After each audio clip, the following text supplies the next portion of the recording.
Welcome to the Disciple Making Leader Podcast, your resource for exploring the world of disciple making and leadership within the church. Discover Jesus' strategy for raising up leaders, growing the church, and multiplying a movement. Let's jump into today's episode and explore the power of a disciple making leader. Well, welcome to another episode of the Disciple Making Leader Podcast. I'm your host for today and the executive director of Disciple First. And we are a ministry that really is just about encouraging local church pastors, local church leaders to make and multiply disciples like Jesus. And we're super excited that you're joining us today on this podcast. And we're really excited because we got a fun room today. We've got some guys that are a lot of fun. We got a lot of good disciple-making leaders sitting in the room today. As always, our faithful co-host, contributor, pastor, friend, preacher, Craig Etheredge. Keep it going. Keep it going. Yeah. Thank you, Brother Ben. Doctor. Dr. Reverend. He's got lots of names. Got all the titles. All the titles. Let's string them out there.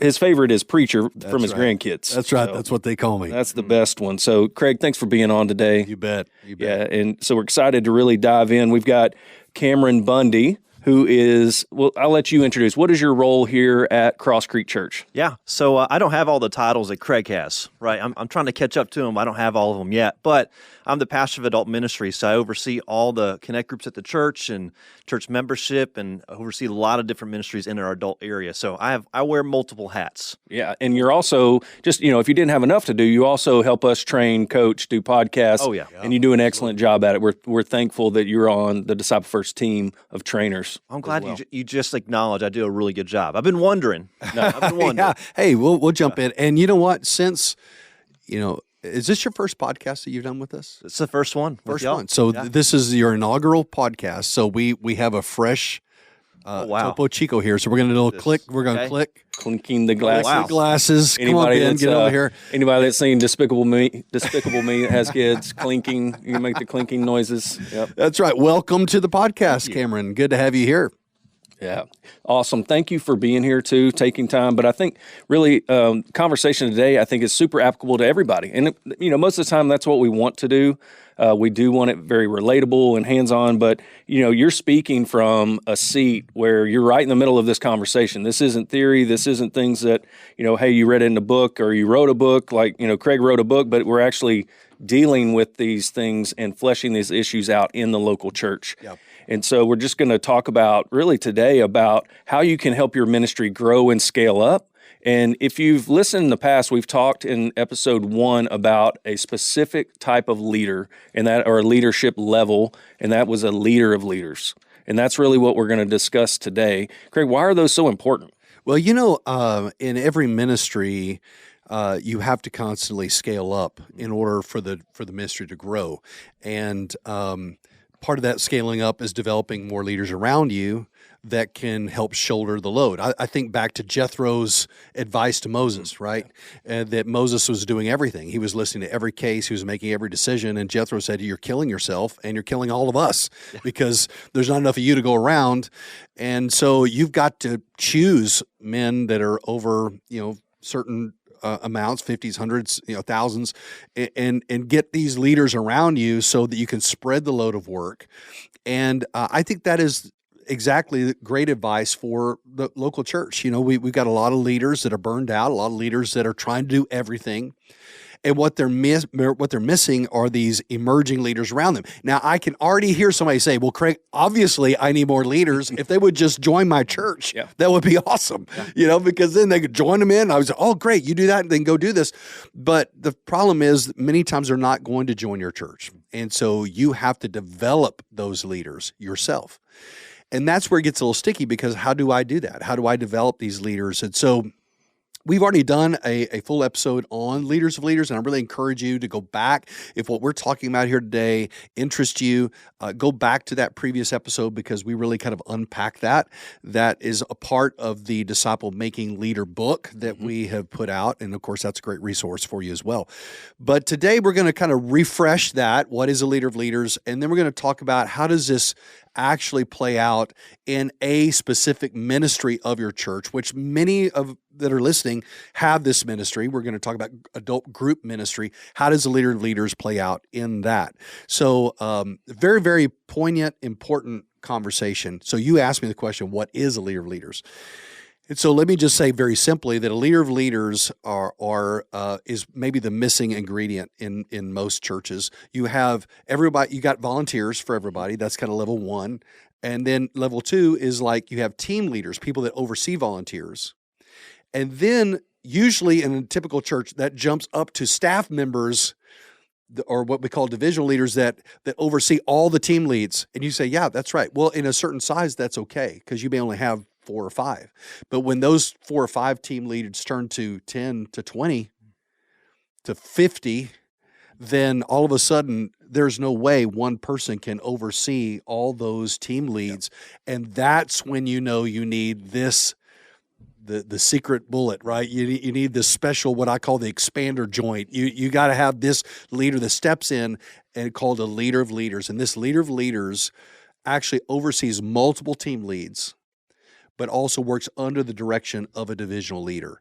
And this is the missing ingredient for growth. And maybe the reason why your ministry is not growing is because you don't have these key leaders of leaders. Yeah, and I do think, you had said, hey, when an organization gets to a certain size, but I do think you can think in like if we have a listener out here that's, hey, we're in a church of 50 and I'm the only staff member, I do think this is scalable. The principles we're talking about are going to be scalable to this person because a leader of leaders could be you have 2 Sunday schools and you need to have a leader of leaders that's helping you direct those Sunday school leaders and that. So I think even if a pastor is sitting there by himself, these are important principles that they're not carrying the load by themselves. That's the danger, that some leader, whether they're a department leader or over a whole organization, is carrying everything by themselves. And that because it reduces the span of care, communication is lacking, people aren't being developed. And again, pastors should not be doing things all alone. They shouldn't be on an island.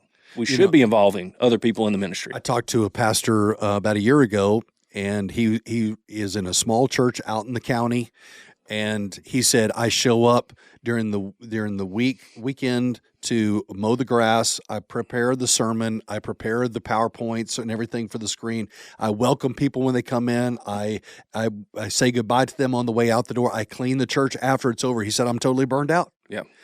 And I said, what you're doing is robbing the church body of the ability to use their giftedness in advancing the kingdom. And what he needs, to your point, even though it's a smaller church, he needs to build these leaders of leaders around him so that he's healthier as a leader and he's multiplying his life and the lives of others, which is a definition of a disciple-making leader. Yeah. So this is a very important conversation to have, and maybe this conversation is going to flip a light switch on that's really going to help you maximize your leadership, help you become a better leader, and help the church continue to grow. Yeah, I really think if you back that up, like we're focusing on staff leaders because both of you guys are on staff. I was just a church member, right? At one point in time before I went into full-time ministry, I was just in the church serving and leading. The opportunities I was given as God was working in my life to oversee and to lead were very formative in me to go into ministry. So I would say, hey, if my people will never do this, my people won't gravitate. If that's kind of where if you're a leader out there saying, hey, my people won't do this, I think sometimes we just need to cast that vision, give them a higher calling, but then equip them to do that, because it's really good for them to get in the game of ministry. Absolutely. And they will do more than you think they will. Honestly, I've heard that many times. Well, my folks won't ever do that. They won't give us an extra hour. They won't prepare. But I tell you what, they step up to vision and they step up to challenge. Yeah. And many times we're just keeping the bar way too low. And we need to call them out. And we're going to get into how to do that. We're actually going to show you some skills and some techniques that are proven in the trenches on how to do that. But I wanted to bring Cameron into this conversation. Cameron, we're going to dive into how you have leveraged this leader of leaders for growth. But I want to just ask you, why do you think this is important? From your perspective. Right. Yeah, this is a really important role. In fact, I wanted to tag on to what y'all were saying, because I think another thing a lot of people will say is, well, I'm just not there yet. right? I don't need a leader of leaders. I mean, we're just not that big of a church, and honestly, my ministry is pretty manageable at this point. But man, I would argue now being in the position that I'm in, and I'm about to talk about the pinch that I felt that moved me into this. Okay, I need a leader's role. Man, I wish I would have had this way before that. Yeah. Because I think you can begin to start this early on in your ministry and then begin to move forward. Now you have a model, you have a system, you've been working for years. And then when you get to the point where you're like, man, I need this, well, you've got it. I mean, you've got a well-oiled machine. And so really for me, what really drove me to this point of needing a leader of leaders is honestly, you get to the point where you're going, okay, ministry's outpacing me. I remember people, they were coming to me face to face going, Cameron, I've texted you, I've called you, I've reached out to you multiple times, and dude, you ghosted me. For all y'all don't know what ghosted means, it means that you didn't pick up the phone, you didn't text me back, right? That's what the new age people say these days. You ghosted me. There you go, Craig. I brought you up to speed. Hey, thank you. I now feel relevant. All of a sudden, Yeah. And it just gets to the point where you're like, you know what, man, I am really getting to the point where I don't even know all my leaders anymore, right? So for me, at that point, we're around 24 Connect groups. We have at that point, we had 1,100 people coming in and through our Connect groups at any given month. And that's a lot of people for one guy to be able to understand what are all the complexities of group life. And I thought I could do it, but it was kind of that Jethro and Moses scenario where I'm going, all right, like Glenn Underhill, the spiritual development pastor, is going, hey, Cam, like you are getting to the point where you're not going to be able to really begin to really able to care for all these people. Right. You could do a few, but you can't do all of these. And so then that's when I began to go, okay, I need men, right? I need leaders who could take on what I'm doing for these group leaders and begin to multiply that to oversee groups of team leaders, like what you're saying. And there's a term here that I want to go ahead and introduce, and that is the term of span of care. When I talk to lots of church consultants and things like that, they're in kind of that space. They talk a lot about span of care, and that what actually hinders churches from growing is that one person is trying to oversee way too many people. And so that term, so it would be great for you, pastor, that's listening to this, to ask yourself the question, what is the span of care in my church? Am I trying to oversee 11 people or 12 people or 20 people? Maybe I'm the lid here. Yeah. Maybe the reason why we can't move forward is because I'm holding on to too many things. And there may be an internal challenge that leaders go, but I like doing all this stuff, or I feel, this is my job, or I this is where I get my strokes, or I don't mean that in a negative, pejorative way, but just, this is where I feel good when I'm doing these things. But actually those things can hinder the growth and effectiveness of the church, because, you're actually hindering other people from finding a place to play and other people using their gifts. And so we need to get span of care in a reasonable form. And let me just say, at our staff, I guess it was maybe 7 years ago. So we went through a pretty significant reorganization. And in some ways it was kind of painful, but nevertheless, it was necessary. And part of that was we had like one person overseeing a whole long list of people, and we said, hey, we can't do that. We have to reorganize our span of care where now you can only reasonably oversee and care for maybe 5 at the max, six maybe. So we really tried to reduce that. So I think that's an important concept to think about. What is a span of care for you as a leader and for those underneath you? Yeah. And let's acknowledge that for the pastor listening right now, that is a big pivot, right? Let's just acknowledge that's a big shift to go, okay, I've been doing the work and that felt great. And everyone needed me, and everyone was coming to me, and man, it felt good because I felt like I'm in charge, and all of them are so it keeps me busy. I'm doing things that matters from what I see in my current perspective, and then I begin to do the work through others, and then you go, okay, well, what do I do? Everyone else is doing the work now, so what's my role? And let me tell you, as someone who now has been doing this for the last few years, there's a very special thing that happens when you empower a leader of leaders to do the work, because then you pull back, and now your work is really, you're setting direction and alignment. And here's the best thing I get to do every week is I get to actually spend extended time in prayer for my leaders. As a 24-hour on-the-job role that I get to do for my leaders. And now I hear leaders coming back to me going, man, Cam, this is the best thing ever. man, I got to sit down with these team leaders and I'm seeing progress made as I'm, and so it really changes the framework for you to go, wow, okay, instead of me doing all the work and keeping it to myself, now I'm bringing other leaders in on this to see the beauty of this, to see the beauty of ministry. And now these guys are potentially guys that could move up and become department leaders, organizational leaders. So that this is a very important piece that really I think a lot of churches are missing. Cam, I think you bring up a really good point here that many times you being in the weeds of the work actually prevents you from the important work of visioneering, prayer, development, problem solving, because you can only do so much. Every person has a certain amount of bandwidth, and so if you're constantly with your hands in the day-to-day, you can't get your head up enough to see where you're going, and so that prevents the church from really moving forward. And this actually helps you do that. Yeah, and I think you bring out a great point too, Cam. This is actually worth it. Like, there's a benefit to the struggle, because if you rewind all the way, most leaders are probably like, I'm nowhere near being able to install this and watch it, or maybe my people aren't ready yet. Maybe there's an external tension. You spoke a lot about the internal tension.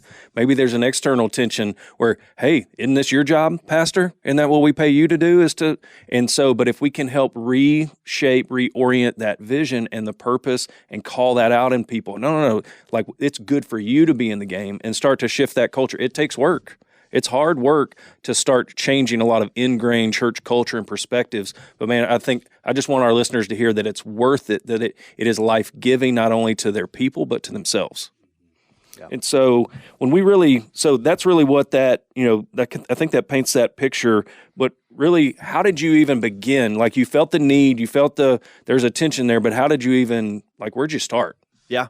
A mentor of mine sat me down and said, okay, Cam, here's the best place to start, is to look at what have you been doing, right? What have you been doing for these leaders? How have you been caring for them? How have you been developing them?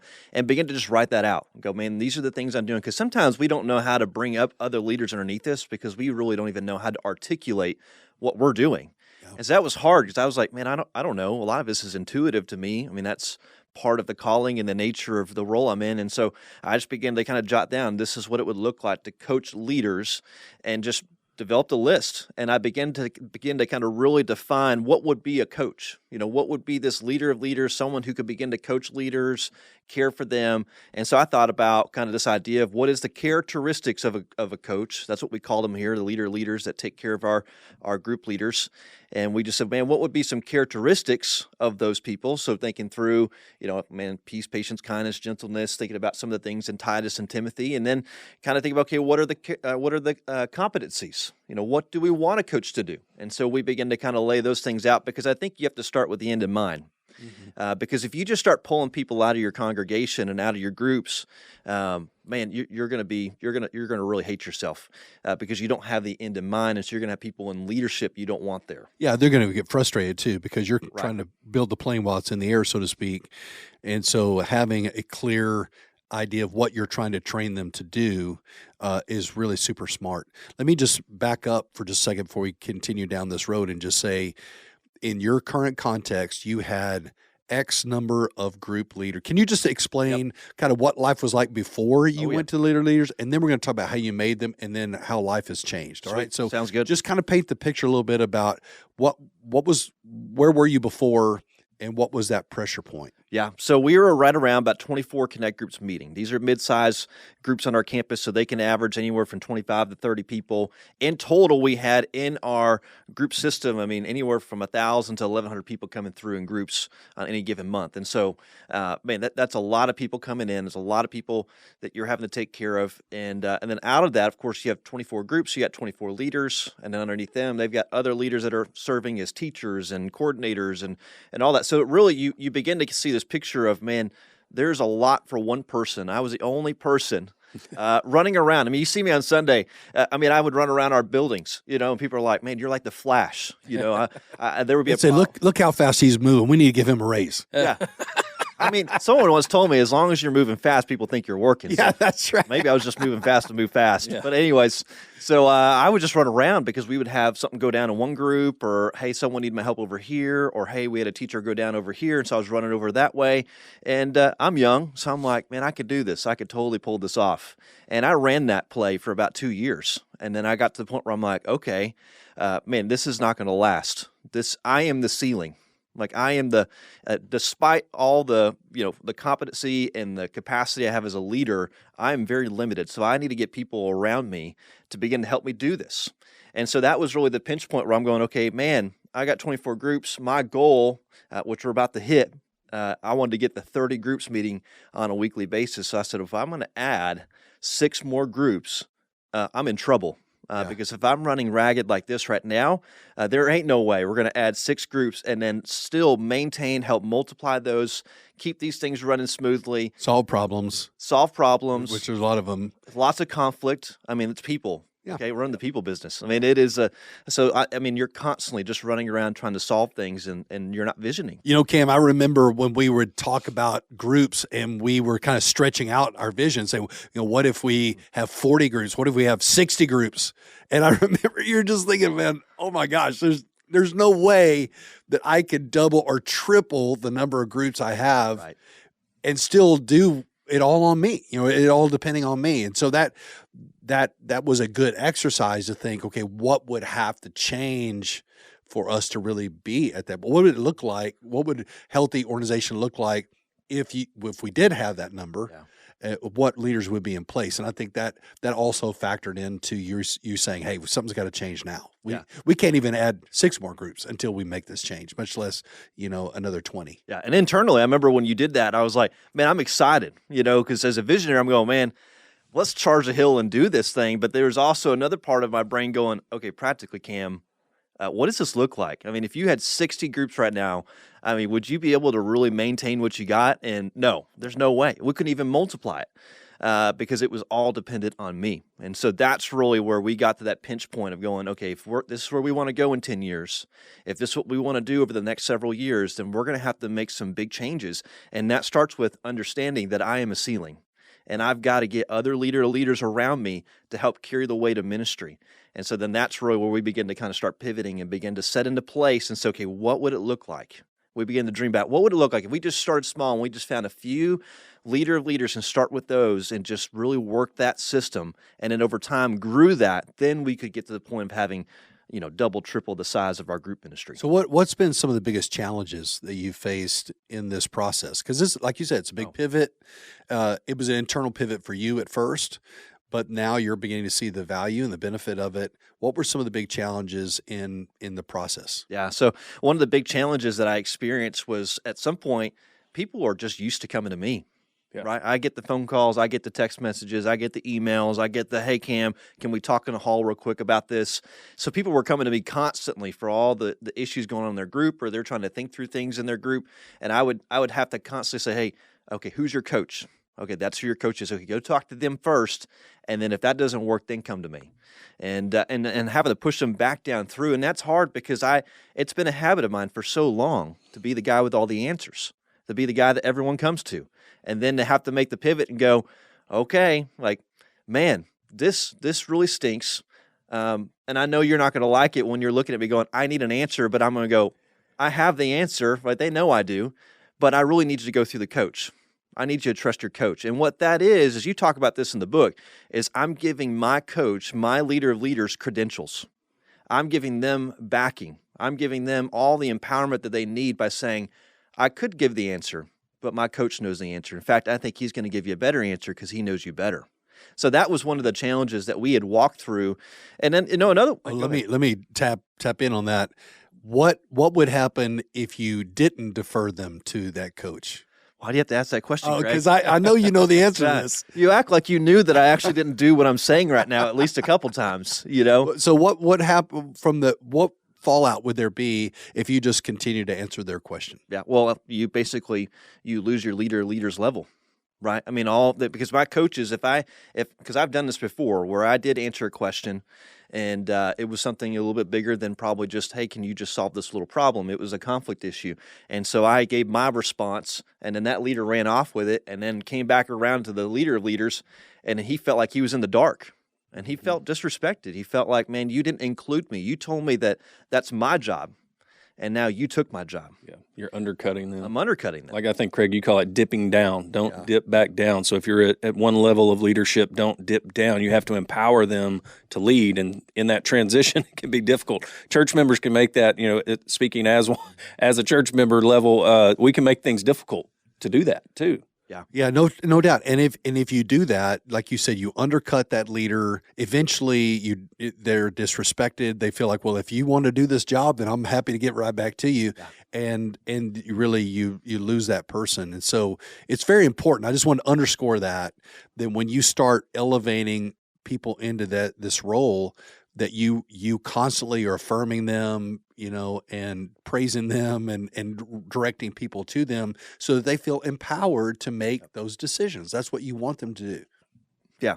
And I think another challenge that I had is as you're bringing leaders up through, now you're moving people from a team leader to a leaders. And we know that as you move up the scale in leadership, there's more, there's more time required. There's more responsibility. You're going to have to realign your priorities a little bit. And so I've had some coaches, some leader of leaders in the ministry that we've had to have some heart-to-heart conversations of saying, hey, man, I notice that you're struggling coaching your leaders, helping to really take care of your leaders. And so what is it going to take for you to do that well? Is that meaning we're going to have to back off and give you less leaders, or is that meaning we're going to have to reprioritize what you're currently doing? Because what happens is a lot of these people that you bring up as a leader of leaders, there's a reason for that, right? Yeah. They're high-capacity volunteers. Right. They're involved in multiple facets of the church. And what's hard is they have passions that all fit in those areas, and they're going to have to start eliminating some of those in order to do this really well. Yeah. And so that was another challenge that we faced as well, just trying to develop out leader of leaders. I found, too, that there are some people that would make great leaders of leaders. And you're like, hey, would you come on board? You're going to be awesome. Just what you did in your group, we just want you to teach others to do it in their group. And they're like, I just really like doing it in my group. I don't really want to take on more responsibility. I don't really want to coach anybody else. I just want to do it myself. Have you found that? Yeah, I want to speak into that because I think that I had to have that early on because there is a potential person that we had that is super interested in being a leader of leaders. They wanted to be a coach for groups. And you know what? They're high caliber. They have everything they could probably do to really be a great coach, but they're not fully bought into what we do as a church. Mm-hmm. And that's what I'm saying. You have to start with the end in mind. Who do you want to be this leader of leaders? Because at the end of the day, they are your second hand, right? So what you're saying to them, they're communicating to leaders. And so I remember this individual came to me and said, hey, I want to be a coach. And I just said, man, I don't think that's going to be really the option for you. But here's what we can do. Here's what we can put you in. And I'm very picky. That's why I'm saying you got to get real picky about, okay, here's who I want these people to be, because as much as they're the secret link, they can also be the destructive link of your ministry. That's right. If you don't have the right people in place. And so we're very clear about it. We don't onboard a lot of these leaders. Sometimes you do that with self-leaders. You bring a lot of them in at once. These I'm very slow to onboard. Not because I'm slow. I typically like to move fast, but I'm very cautious about who those people are because they really carry on the mission, the vision, the core values, everything. No, you're exactly right. Those leaders of leaders stand between you and all those connect groups, and they're supposed to elevate to you problems that need to be addressed and things like that. But they're also taking the communication from you down. And certainly you don't want somebody distorting that message down or hindering information from coming up. Right. So you're right. There's a high level of trust there. And I think you're wise to take it slow and wise to look to see who's proven and who's bought in philosophically, not just that they have skill. That's a good point that you mentioned there, because it can be very tempting when somebody comes and says, I want to do this. You're like, oh, thank you. You're the answer. You're the answer to my prayers, right? And then you find out they had another agenda. They're trying to turn it a different direction.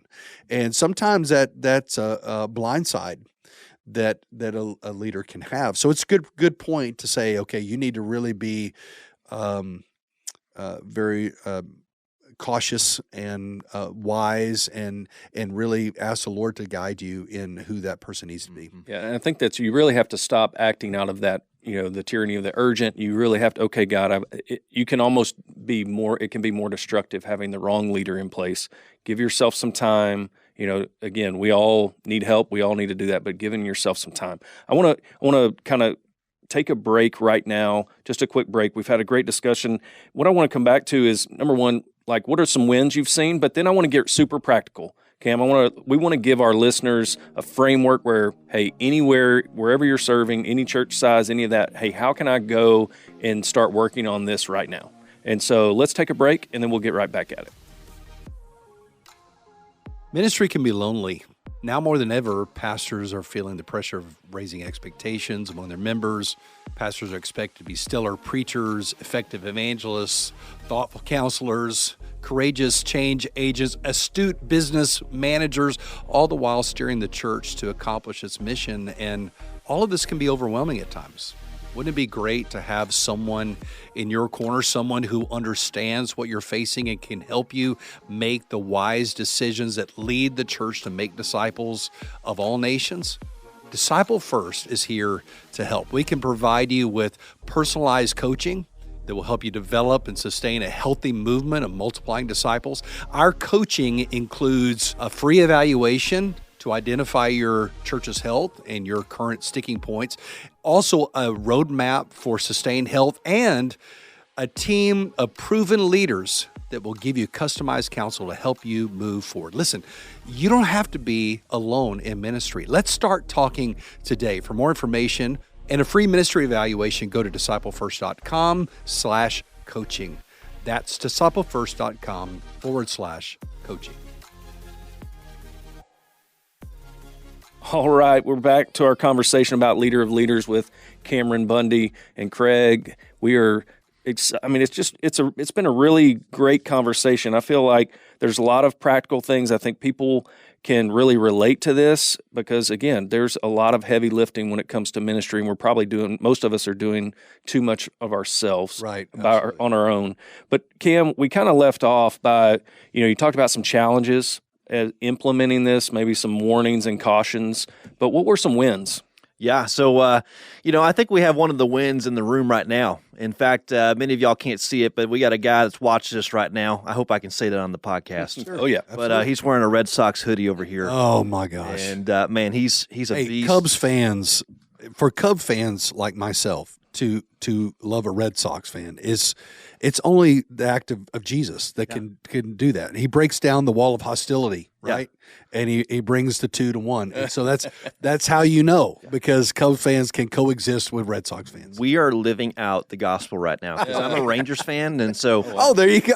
The dividing wall of hostility has been torn down by Jesus Christ. Yeah. Anyway, so but he's in the room, and he's actually here in this moment we're recording this upcoming Sunday.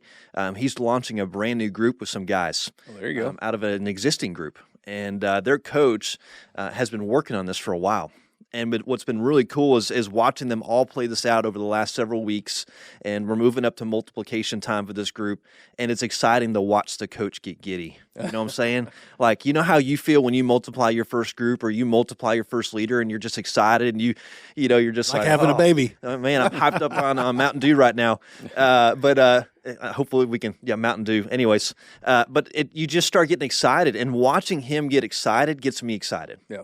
And that's a win, where you're going, okay, now he sees what multiplication looks like. He sees what leadership development looks like. He understands the mission, the vision. He's living it, right? He no longer goes, well, that's the mission statement on the wall, and those are our core values. He's embodied that through this whole thing. So watching other coaches in our ministry come to me, and we grab breakfast once a month and walk through and go, okay, man, tell me what's going on, and to hear them talk through. Man, Cam, I never thought this would be this exciting. Like, this is life-giving. I never thought I could give up leading a Connect group to then lead others to lead Connect groups. I just didn't think that was going to happen. And to see them capture that is great. And so I think one of the wins is letting them actually developing the saints to do the work of the ministry, right? Catch the vision for it. Yeah, that's so good. And that becomes attractive in and of itself, right? When they get a taste of ministry, they want to keep going.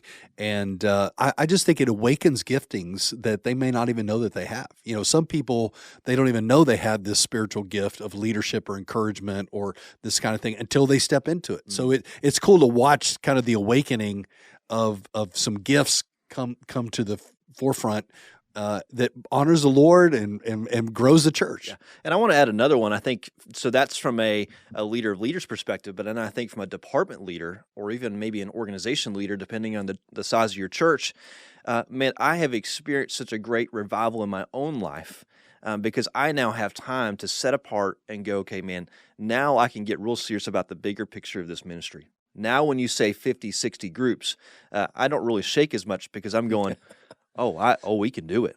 Man, I've been praying about it. I've been envisioning it. I've been really dreaming through and strategizing how do we do that over the next 1 to 3 to 5 to 10 years from now.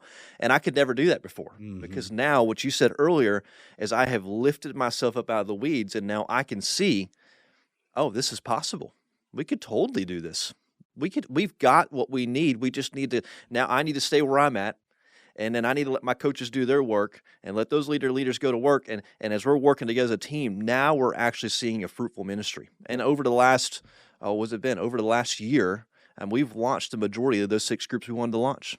We launched 5 of those in 1 year. That is unheard of. We've never really done that here. Yeah. And you could do that in your own church. Yeah. It may not look like 5, may look like 1, it may look like 3, 10. I mean, I don't know what that looks like for your church, but I'm just telling you that when you do it Jesus' way, when you follow his model for ministry and life, man, he blesses that.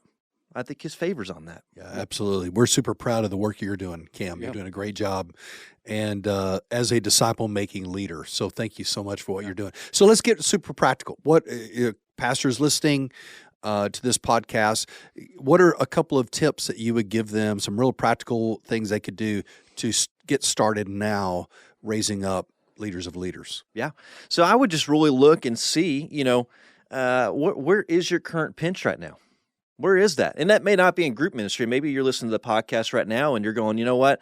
It's not really my groups ministry. Maybe it's kids, students, guest services, or, maybe it's a benevolent. I don't know what that looks like for you, but just try to find out where that pinch is and recognize it. Don't ignore it. Press into that and go, okay, what would it look like if I was to go take one person and begin to develop them and train them over the next several months to then begin to help me in that role and really to empower them to be the leader of leaders over that team. And to really help the whole team, the whole ministry begin to function, and it'll allow you to get up to begin to vision and to set direction, and to let them really do all the work on the ground level. And so that's what I would say is first try to figure out what that pinch is, because most of us have ignored it. Yeah, the pinch you mean is I'm doing everything. Yep. And I'm feeling the pressure that I'm doing everything, and I'm balls are dropping, and people are upset because can't be everywhere at the same time. That's the pinch. That's the pinch. So that's good to listen to that. That's a signal, right? That's a light on the dashboard saying, hey, this needs to be addressed. Very good. Okay. Yeah. So I think you would just go ahead and identify what that pinch is, and then begin to say, okay, what would that leader look like?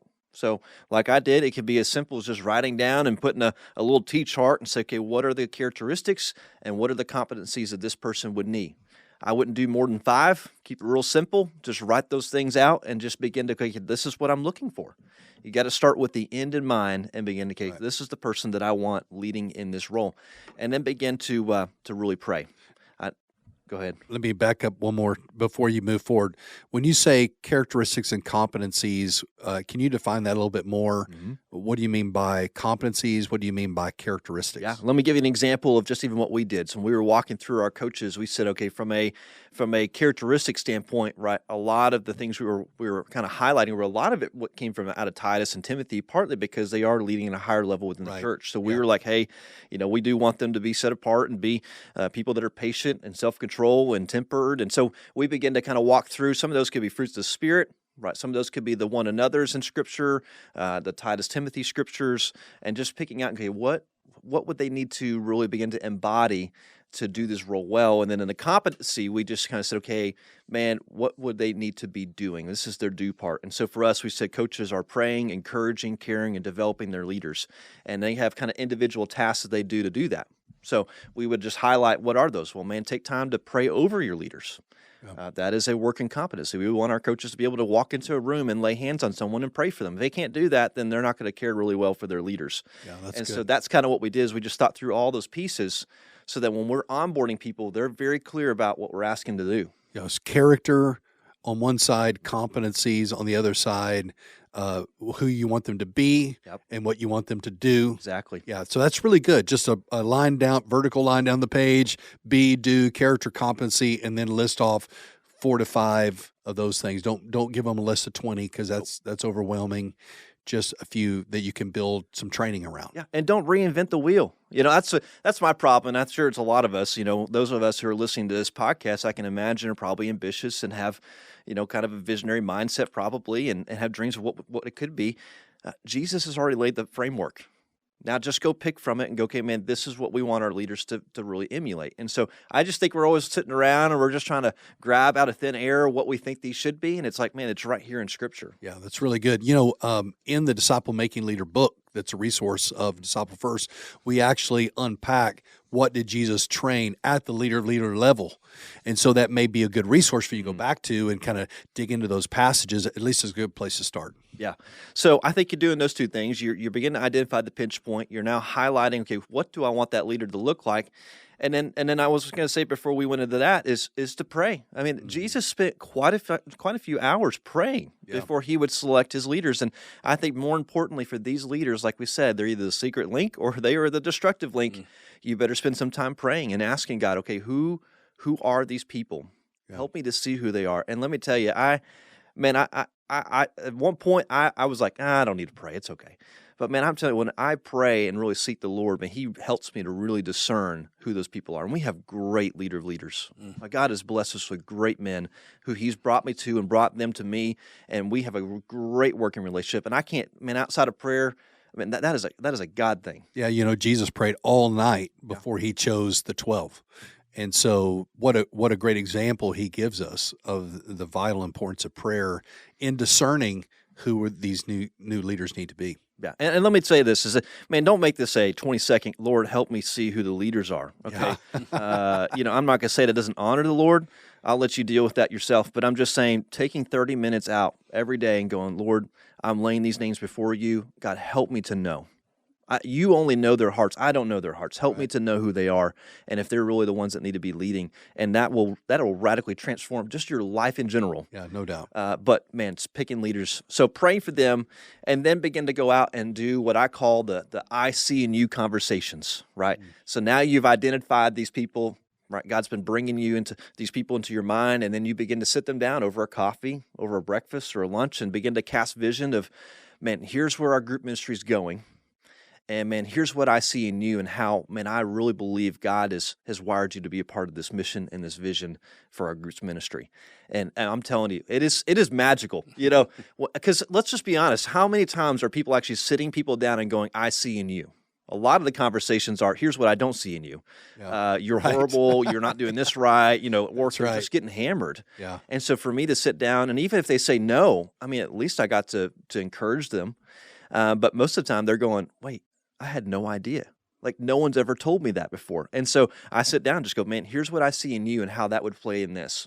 And then I make the pitch. Man, what do you think about being a leader of leaders? What would you think about being a coach for the next year and a half, next 2 years? And let's do this thing. What if we got the 35 groups together? We could do this. And I just really think I think some of us inside the local church members in general have been sitting on the sideline for so long, we don't think we have anything to contribute. And when a leader casts that type of vision, someone that you trust, someone you love, really calls that out in them, it is powerful. And again, Jesus was a great vision caster. Yeah. Follow me, I will make you fishers of men. He was casting vision at the beginning of his ministry to these men. It is a pivotal attribute and skill and gift that you can give your people of just calling that out. Hey, I see in you. I love that. It's super practical, and man, it really is effective too. It resonates. It really does, and it's part of equipping the saints for the work of ministry, which is the job of pastors and teachers. And so, man, great phrase. I see in you. It's not, here's what my problem I'm trying to deal with. It's very personal. You're calling that out in them. Super good stuff. So after you have that meeting with them, you cast that vision, then what's next? Yeah, so I'm going to give you two things here, because when we first started this, right, and let me just tell you, man, don't strive for perfection. strive for progress, and I struggle with that. So I wanted a perfect system to develop them, and it's going to be this robust thing. I just said, hey, look, I want you to go with me for the next 5 months. We're going to meet once a month, and I'm going to just develop you as a coach and get you ready. They're like, whoa. So I don't have to do this until like 5 months from now? I'm like, exactly. So let's walk over the next 5 months, and I'm telling you, when you get to the end of this, it's going to be great. And all we did is took Mac Lake's book, Leading Leaders, and we just walked through it together. I mean, it was that simple. I mean, I didn't reinvent a wheel. I didn't create my own curriculum. I just found something out there that looked like it was flexible. It worked for what we needed. It had character and competencies in there every time we met, so that it just was set up on the tee for me. So shout out to Mac Lake if you're listening to this. If you want to go ahead and endorse this, we'll see what happens. But I'm just saying it works. And but that's how we did it then. Now we've created a cohort style, and we've kind of created our own material that works. And we actually run our group leaders and coaches alongside that system. So as new leaders are coming in, new coaches are coming in, they're developing a relationship with these group leaders, and then we launch them together. That's beautiful. It's like, man, they've already been paired. They've already been working together. They've already got a relationship. And so all that work is done. Yeah. Right. They're no longer looking to me. They're now looking to the coach who's been with them through that cohort. And again, if you look back to what life was like before you had this, none of that existed. Right? I mean, there wasn't a process for finding these new leaders. There wasn't a process for really coaching up the coaches or anything like that. So just looking back, what you've developed is something that can perpetually raise up leaders year after year after year. And I think it's a healthy way to do it, too. It's like it's a runway of development. Instead of saying, hey, I need you to be a groups coach tomorrow, hey, just sign up and join in, and then I'll kind of develop you on the way. I mean, you wouldn't just planes don't get off the ground immediately. They need a runway. They need to gain some speed and pick up some momentum so they can get lift. So I think it's the same way with leaders is I think sometimes maybe we're asking people to go further than they're really ready to go in that moment. And, man, how freeing is it as a leader, too? Like from your standpoint, to go, I have a little bit of time and I can build. And you probably see a lot through that runway, too. You're also vetting through that process. They're reconciling with, hey, do I have enough time for what you're asking me to do? What are the true expectations? And they're actually developing as a leader along the way before they're in that position. Right. I think it's really good. Yeah, I mean, we even track their participation through that cohort. And so, like, even this last cohort we just did, like, there's a guy that came through, highly interested in being a group leader. He only attended 30% of the time. So that tells me right there, okay, dude, you have no commitment. You're not really bought into this thing, and that's okay. Like, we told him this is an exploratory opportunity. Like, there was no obligation on the backside, but it tells me pretty quickly, okay, you were 30% and everyone else was 70% and above. So I know very clearly where you stand. And it's a yellow flag for now until we can see your commitment level go up. Yeah. So it's a great training ground to begin to assess. And our coaches see it now as I sit down and go, okay, what do you think? The 5 guys you took through this, what do you think? And they go, yep, that guy's not ready. These people are ready. Let's roll with them. That's so good. That's so good. Well, as a result of that, now where do we stand? Just as you see the current condition, now that you've got these coaches in place, now you've got new leaders in place, how do you feel like the ministry has benefited from all this? Yeah, it's benefited greatly, right? I mean, you just think about even this Sunday, we're hitting the 30 group mark, right? And then we're on track to continue to do that, to launch at least 5 groups every year. And a lot of that has to do with these leader of leaders, because now I have time to pull up out of the weeds and begin to think about, okay, where are we going? And I just didn't have that before. Yeah. And now we're in such a great position. And now our group leaders feel loved on. They feel like they're being taken care of because they got people who are watching them. We've had even conflict over the last year. Can you believe it or not? Like, we had conflict. And I remember there's moments where I said, hey, do you want your coach to come in on this? Like, do you think it'd be, yeah, man, I want my coach here. And it changed everything. Wow. Right? That the coach was in the room because they felt like they had someone who was on their side advocating for them. Yeah. And let's just be honest, as a church member, maybe, Ben, you can speak into this, but when you're in conflict and a pastor's in the room, it could kind of feel like, man, okay, I'm in trouble. Yeah, a little principal's office, actually. A little principal's office. And to have someone who's also a lay leader in the church coming alongside you and helping explain what's going on is super helpful. Yeah. So it's been helpful just for our leaders to feel like they have someone who's backing them up, who's supporting them. So it's not just not that we make it feel this way, but it can seem and be perceived as a top-down leadership. As much as we try to not do it that way, people just perceive it that way. But when you say, hey, I have a coach who's going to sit with you and is going to help support you and lead you and walk with you, it makes us all feel like we're one big team. Yeah. And now we're all pulling in one direction to accomplish a mission bigger than all of us. And that's changed the dynamic of our group ministry. Yeah. I think that the point here that what I'm kind of listening as you're talking about, hey, we added groups, there's a lot of people that add groups, right? You can go and we can add groups and we can, just to pat ourselves on the back and say that we've, added, but you are creating a healthy groups ministry that is, because of where we sit, because of the church dynamics, that is growing, and you do have that, but they are healthy groups. They're not just groups for group's sake.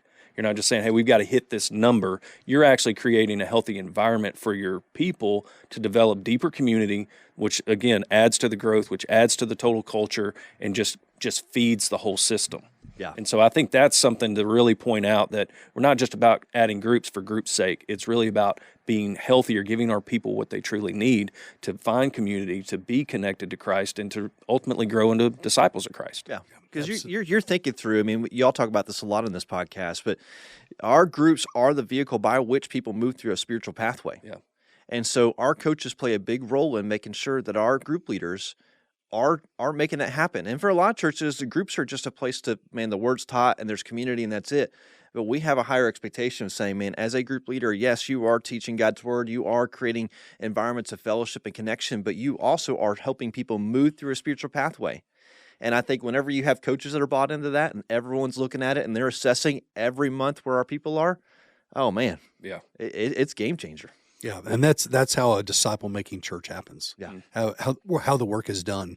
And if you're listening to this, it may be in the groups area that you need a leader of leaders. And so hopefully what you've heard here is really going to benefit you. But listen, maybe the pinch is in your worship ministry, or maybe your pinch is, in hospital visits, or, it's some other spot.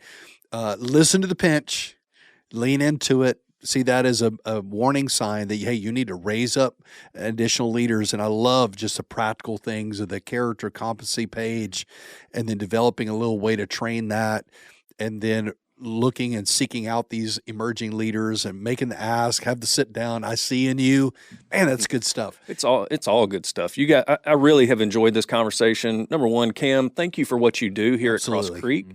Thank you for the value that you bring to Disciple First, and the wisdom. Again, not wisdom from, hey, I have everything figured out, but wisdom through actually doing the work. And I think that is super valuable, that what you bring to our organization, what you bring to the ministers we serve. And again, Craig, too, thank you for everything you do. As a listener, I just want to say, hey, check the show notes of this episode. We're going to have a little download for you that kind of breaks down Cam's framework. And again, that framework is not just for a groups ministry. It can be for any leader of leaders pinch point that you have. So download that, check it out. Hopefully that's helpful. And again, there's other ways that you can connect with Disciple First in the show notes. So we'd love to hear from you, and thanks for listening. Thank you for listening to the Disciple Making Leader podcast, brought to you by Disciple First. We hope today's episode has been both helpful and challenging in your journey to becoming a disciple-making leader. Don't forget to hit the subscribe button to make sure you hear the next episode. And if you have a moment, we'd love to hear your thoughts. Leave a review and share this podcast with your friends. Until next time, keep making Jesus the model for your life and ministry.